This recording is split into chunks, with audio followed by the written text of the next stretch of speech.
talk about a minimal model that integrates these kinds of competition. So in ecology, we often talk about exploitative competition, which is the indirect competition between two consumers for a mutually shared resource.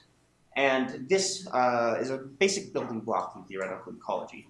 And it forms what's called R-star theory and the R-star rule, which I'll briefly describe. So imagine this one consumer, one resource module. If you run a simple model, you would find that the consumer and the resource would come to some equilibrium. And we call the equilibrium abundance of the resource set by the consumer, it's R star. And this R star is sort of a metric of fitness and also corresponds to the minimum resource requirement for a consumer mathematically. And presumably you could do this for both. You could think about this metric for both consumers. And if you were to run consider the situation with both of these consumers vying for a single resource in the simple kind of minimal model, if one species has a lower R star, it can persist at a lower resource level, it will competitively exclude its competitor. So this is called the R star rule. It's a really basic building block in a huge swath of ecological theory. And it's based on exploitative competition. But in nature, organisms also interact directly in competition for resources. In this paper, or in this talk, I'm going to combine and think of the interactions of interference competition and exploitative competition. Now, everyone here probably knows about the hawk-dove game, where you have thinks about competition between two types, a aggressive type, hawks, and a non-aggressive type, a dove. And the hawk, in contest for resource, the hawk gets some benefit B for getting the resource, and the dove will always run away. If the hawks compete against each other, they get the benefit half the time, experience cost half the time, and if the doves fight against each other, they'll split the resource, or one will get scared and run away with no injury or anything. And the upshot being that you can get to coexistence of the types, or basically the dove doesn't get excluded if the costs exceed the benefits of getting the resource. So great model. One limitation about it is it has the resources implicitly modeled, no explicit resource dynamics. Some people have done advances in recent years that do integrate that, but my bone to pick is it's not really been integrated with the kind of basic ecological theory and R-star theory. So a major goal here is integrating these frameworks. And another related framework in ecology is the so-called the dominance discovery trade-off. Other people would call it the competition colonization trade-off. And it thinks about coexistence of two species or types that experience a trade-off in their competitive and colonization abilities. Basically, imagine we have two species that compete for a resource. If type species 1 runs into species 2, and we're assuming it's a better competitor, it'll boot species 1 off the resource. It's kind of like the hawk-dove game. And the way this model imagines things is in a quasi-spatial way. And the idea is you have some species that are better competitors and some species that are better colonizers of the resource. And so in a cartoonish way, you sort of expect the better colonizers to more rapidly get to the resources. And ecologists have referred to these as fugitive species. And the idea is you have some dynamic of rapid colonization and then the better competitor booting them off in dynamic.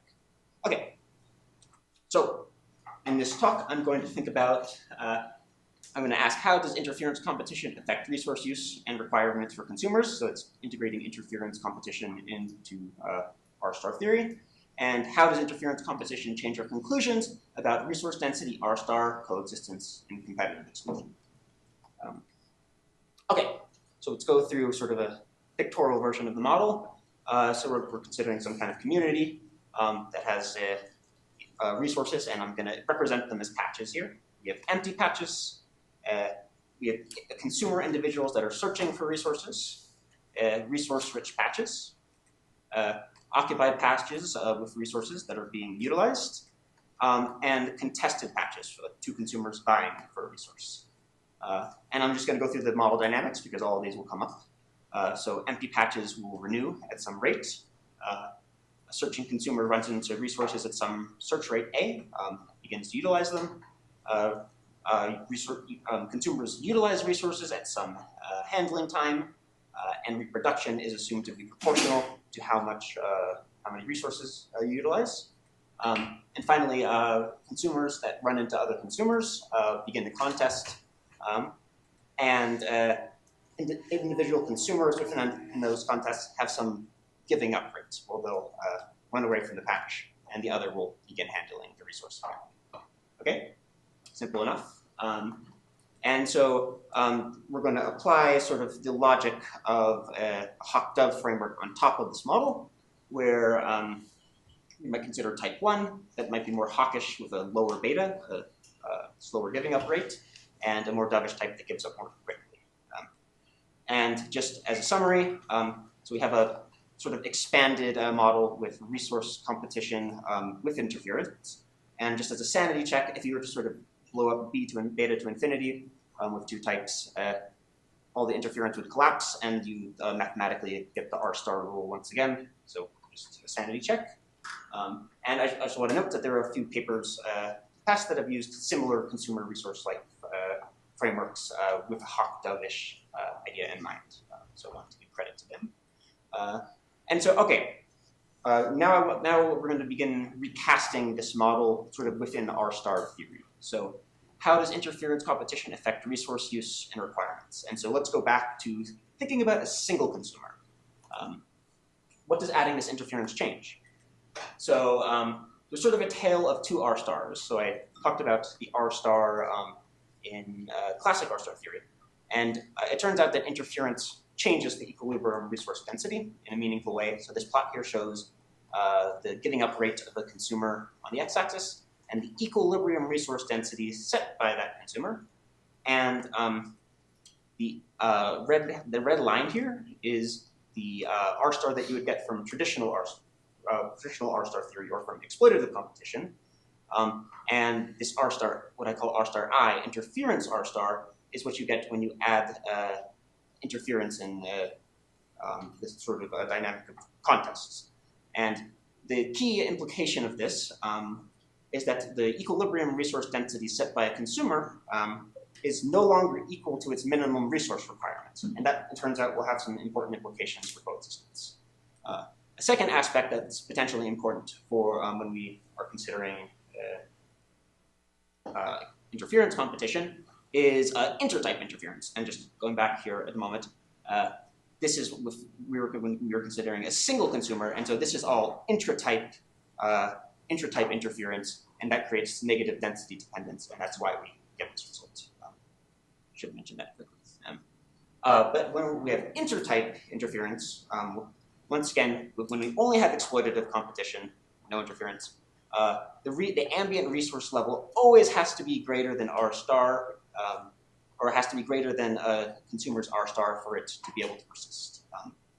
But resource theft and interference changes this conclusion. For hawks, you can steal resources from doves handling resources, and that sort of increases the swath of resources you have access to. If you're a dove, the opposite is true. Even though the ambient resource level may be high, you still might be competitively excluded due to experiencing interference. Okay, so that's a setup for everything. So how does interference competition change our conclusions about resource density, R star coexistence, and competitive exclusion? And what we're going to sort of try to do in this section is go through the results and then show how it kind of gives a synthesis of these sort of disparate models from community ecology and evolutionary data. So let's first consider a simple case. Consumers, we have interference competition, but consumers have identical exploitative competitive ability, meaning that they have, say, identical search rates and identical resource use rates or resource handling time. But they might differ in how quickly they, how hawkish or dovish they are. And so this is a plot that's basically based on mutual invasibility. So the x-axis here is beta 1. It's the giving up rate of consumer 1. Beta 2, the y-axis is the giving up rate of consumer 2. And long story short, you get regions of coexistence and competitive exclusion. And in short, you sort of need some sort of, there's a region of coexistence that requires some sort of sufficient difference in hawkishness and dovishness of the two types. There's a paper I found that had a similar looking result, also credit. But what I care about in terms of this result is what it means in terms of using R star as a metric. So this plot here, the axes, the x and y axes are the same, and the z-axis shows the R star, the equilibrium resource abundance set by each of the two consumers.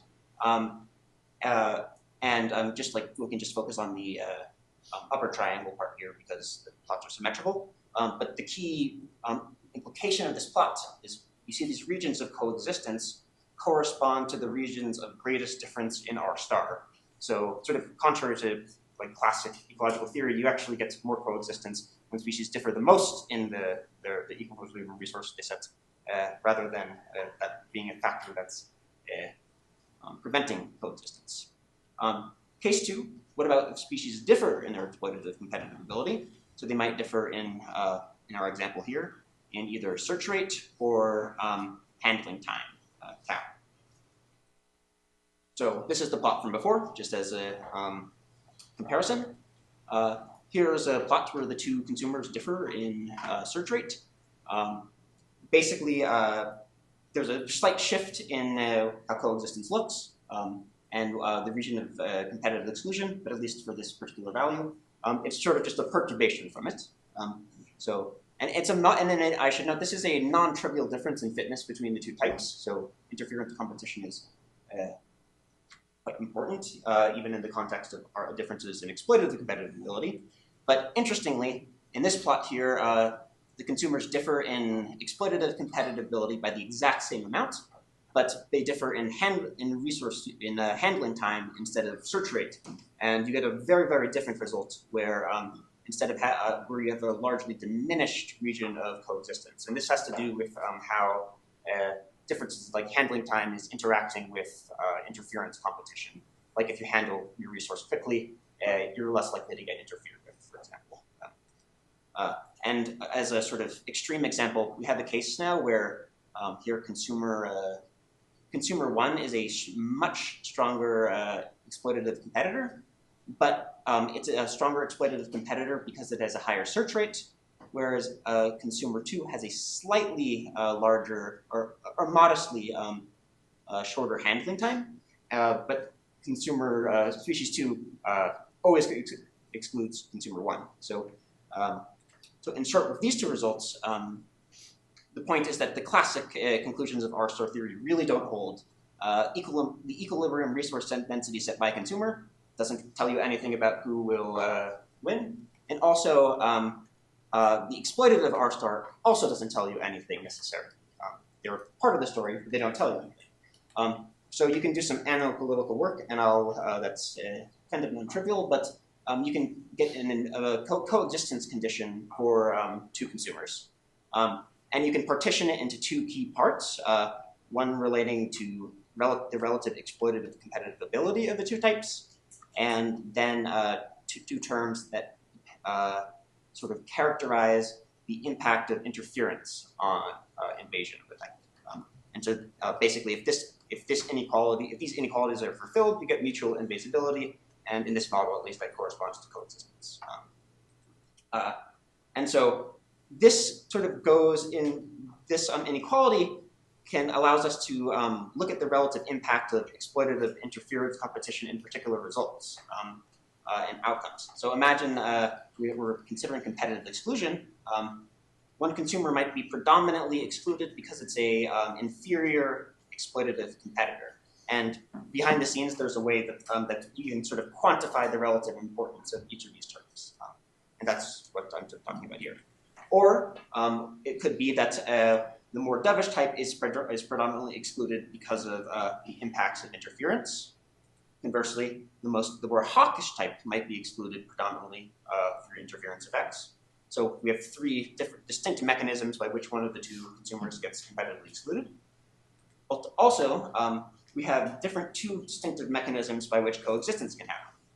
In essence, you could have what I argue is a hawk-dove-like coexistence, where each of the consumers or each of the types predominantly invades due to interference effects. And mathematically, what is going on behind the scenes is one consumer benefits primarily from stealing resources, the other benefits primarily from the bloated equilibrium resource density that's caused by the negative density dependence of like Hawk interference.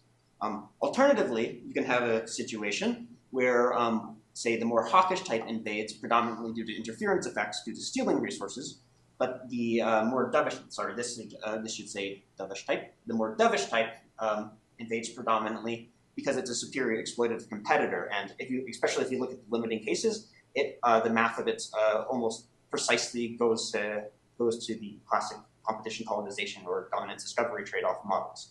And so what's cool about this is we can sort of take these, say, results and sort of partition what regime you're in based off of the parameter space. So for example, in this case where exploitative competitive ability is the same, perhaps not surprisingly, we have a region where the hawk wins, a region where the dove wins, and a region that corresponds to hawk-dove coexistence. But when you have these differences in exploitative compatibility on top of this interference structure, you get to kind of non-trivial partitioning of the relative regimes you're in. I'm not going to go into like the logic of exactly why you're in each of these regimes, but you have like some world where some part of the parameter space where the R star rule is important, some parts where hawk-dove dynamics are important, parts where the dominance discovery or competition colonization trade-off is important. I should mention I put dominance discovery here in square quotes because there's sort of two flavors of it within the model. You can ask me about that, but it's a little bit subtle for a 15-minute talk.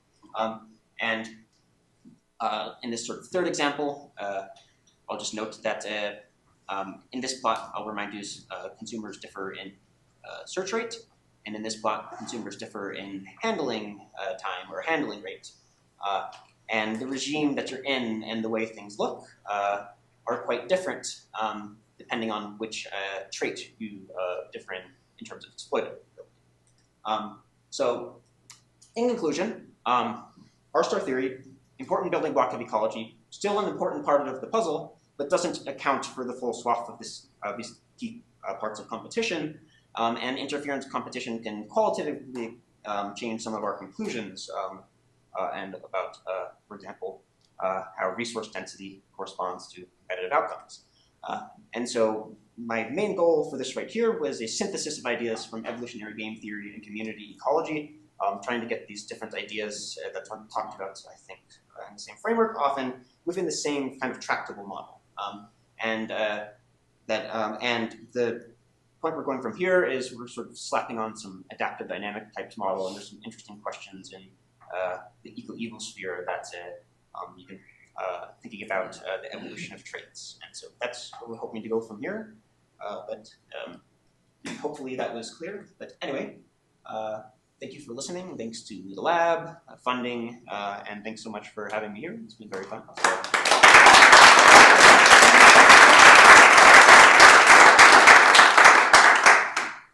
Okay, thanks. I think it's time for questions.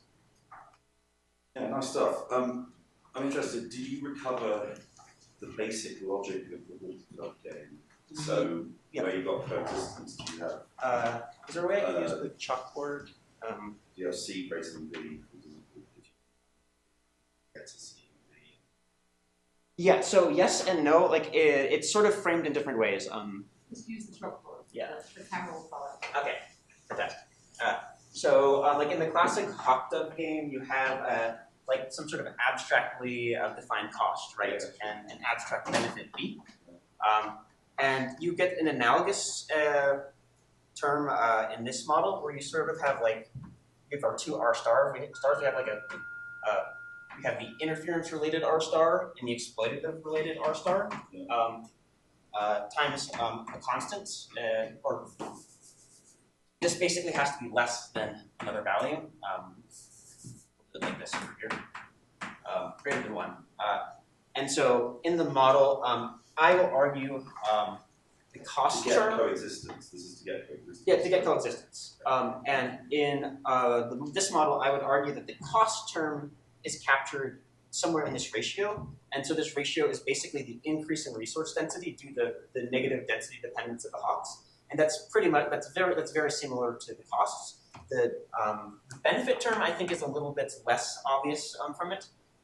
This term here that I've written in this equation is basically the probability that a dove doesn't get interfered with during while it's exploiting a resource, which is not so directly equivalent to the hawk-dove game. And I think the reason is because you don't have this well-defined benefit in the classic consumer resource dynamics. I think you can if you hack at it enough, you can sort of squint at it and get similar logic, but it's a slightly different thing. But for me, it's interesting. I mean, it's an important question: is if you make these things more ecologically realistic, is there something we missed? Like the fundamental kind of logic of having coexistence of very aggressive and non-aggressive strategies coexisting. That was the key insight that it generated. The question is, does that key insight persist, or the reasons why you get coexistence persist?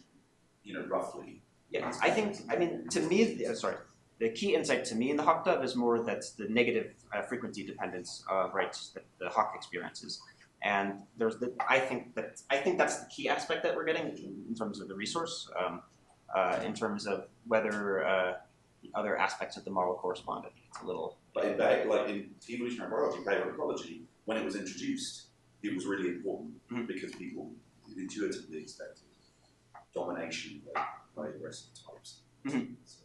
So for me, it's like that insight it's not the realistic, the realism of the hawk-dove game that's important. It's that it gives you some sort of reason why you don't get dominance everywhere by hyper-aggressive, hyper-competitive situations. And if you lose that, and the fundamental reasons driving it, when you make it realistic,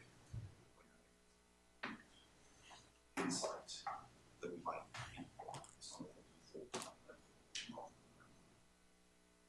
Yeah.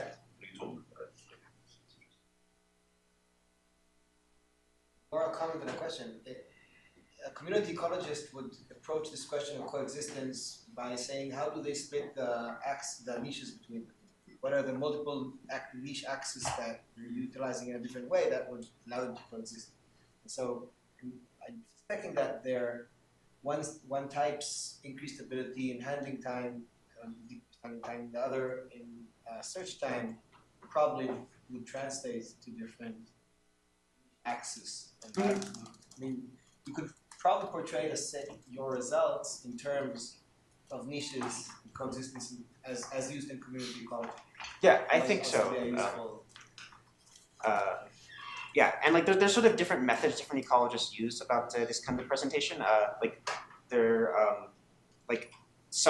In some frameworks, niche differences are sort of a quantification of the strength of negative frequency dependence, and that's closer to what we've done here. But yeah, I agree with you. There's a way to sort of explicitly cast this in terms of a quote unquote hawk niche and a quote unquote dove niche. Although I think since there's sort of a continuum of different mechanisms, it's maybe a little bit more subtle than that. We try to move on to the next speaker.